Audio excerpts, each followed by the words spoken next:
बिस्मिल्लाहिर्रहमानिर्रहीम। अस्सलामु अलैकुम प्यारे दोस्तों, जैसा कि आप सभी को मालूम है बकरीद आने वाली है और बकरीद क्यों मनाई जाती है, इसके पीछे पूरी क्या कहानी है, सच्चाई क्या है, इन सब ही के बारे में मैं आपको पूरी मालूमात दूंगा। इससे पहले कि हम आपसे गुजारिश करते हैं इस वीडियो को मुकम्मल एंड तक ज़रूर देखिएगा।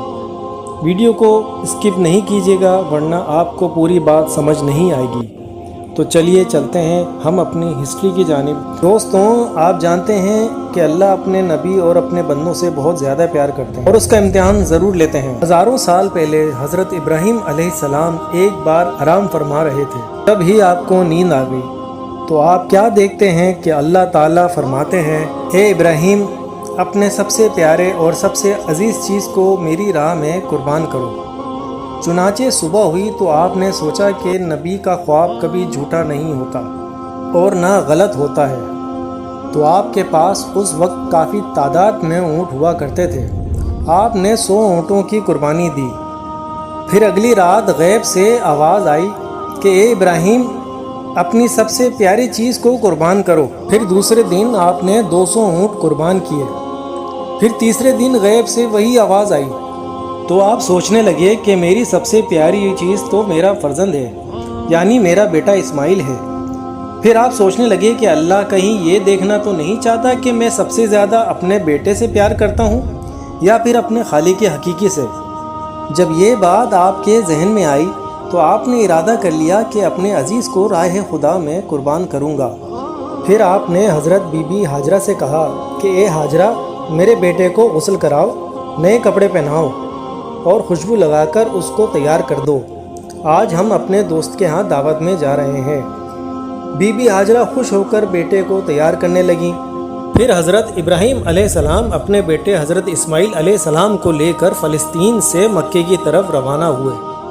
तभी शैतान आया और बीबी हाजरा से कहने लगा, ए हाजरा, तुम्हें पता भी है तुम्हारे बेटे को दोस्त के यहाँ नहीं बल्कि तुम्हारे बेटे इस्माइल को मारने के लिए ले जा रहे हैं।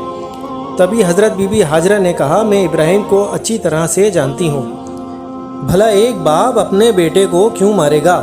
शैतान ने कहा, इब्राहीम ने ख्वाब में देखा है कि अल्लाह की तरफ से तुम्हारे बेटे को कुर्बान करने ले जा रहे हैं। तो बीबी हाजरा फ़ख्र से कहने लगीं कि शैतान तुम पर लानत हो। अगर मेरा बेटा अल्लाह की राह में कुर्बान होने जा रहा है तो एक इस्माइल क्या, ऐसे हज़ारों बेटे अल्लाह की राह में कुर्बान हो जाएंगे। फिर शैतान हज़रत इस्माइल अलैहिस्सलाम के पास गया और बोला, तुम्हें पता भी है तुम्हारे बाबा तुम्हें कहाँ लेकर जा रहे हैं, तुम्हें वो अल्लाह की राह में कुर्बान करने के लिए लेकर जा रहे हैं। तो हज़रत इस्माइल अलैहिस्सलाम ने फरमाया, अगर मैं अल्लाह की राह में कुर्बान हो जाऊँ तो इससे बड़ा खुशनसीब कौन होगा। फिर शैतान यही सवाल लेकर हज़रत इब्राहीम अलैहिस्सलाम के पास गया और कहा, तुम अपने बेटे को क्यों कुर्बान कर रहे हो, तुम्हें पता भी है तुम्हारी कुर्बानी कबूल होगी भी या नहीं। तभी इब्राहीम अलैहिस्सलाम पत्थर उठाते हैं और शैतान को लानत देकर वो पत्थर मारते हैं। बताया जाता है कि तब ही से मक्का शरीफ में हज के दौरान शैतान को पत्थर मारा जाता है। फिर आप आगे बढ़ने लगे। फिर आप अपने प्यारे बेटे इस्माइल अलैहिस्सलाम से फरमाते हैं कि बेटा, आपको पता है कि मैं आपको अल्लाह की राह में कुर्बान करने ले जा रहा हूँ। फिर हज़रत इस्माइल अलैहिस्सलाम कहने लगे, बाबा, इससे बेहतर मेरे लिए और क्या होगा कि मुझे अल्लाह की राह में एक अल्लाह के नबी कुर्बान करने ले जा रहे हैं। लेकिन बाबा, मेरी एक इल्तिजा है आपसे कि जब मेरा गला कटेगा तब आप देख नहीं पाएंगे, इसलिए रस्सी मेरे हाथ और मेरे पाँव में बांध दीजिएगा। और बाबा, मैं चाहूँगा कि आप अपनी आँखों में पट्टी बांध लीजिएगा ताकि आपको मुझ पर रहम ना आ जाए। बस फिर क्या था कि आपने अपने बेटे के हाथ पैर बांध दिए और अपनी आँखों पर पट्टी बांध ली और अपने हाथों में छुरी लेकर आसमान की तरफ देखा और कहा, ए अल्लाह, अगर तू मुझे हज़ारों इस्माइल देता तो हज़ारों इस्माइल भी तेरी राह में कुर्बान कर देता। ये कहकर जैसे ही गर्दन की तरफ छुरी ले जाने लगे तो अल्लाह ताला ने फरमाया, ए जिब्राइल, जा जन्नत से एक जानवर लेकर जा और इस्माइल को हटाकर उसकी तरफ जानवर को रख दे। इब्राहीम अपने इम्तिहान में पास हो गया है। जैसे ही छुरी को फेरा, फेरते ही जब खून बहने लगा तो आपने अपनी पट्टी आंखों से हटा ली। तो क्या देखते हैं कि इनका बेटा सही सलामत मौजूद है और इनके साथ खड़ा है। نیچے دیکھا تو ایک دمبا جسے بھیڑ بولتے ہیں وہ حضرت اسماعیل علیہ السلام کی جگہ قربان ہو چکا تھا۔ حضرت ابراہیم علیہ السلام نے اللہ کا شکر ادا کیا اور غیب سے آواز آئی، اے ابراہیم، یہ امتحان تا قیامت تک یاد رکھا جائے گا اور تیری سنت کو ایمان والے ہر سال یاد کریں گے اور اللہ کی راہ میں قربانی پیش کریں گے۔ تب ہی سے یہ سلسلہ جاری ہوا۔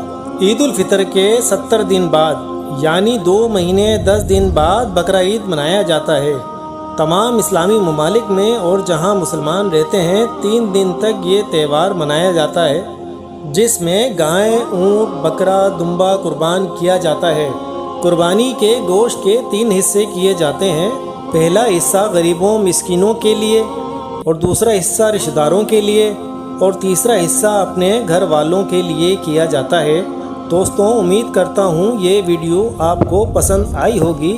پسند آنے کی صورت میں میری ویڈیو کو لائک، شیئر اور سبسکرائب ضرور کیجیے گا۔ اگلی ویڈیو تک اللہ حافظ۔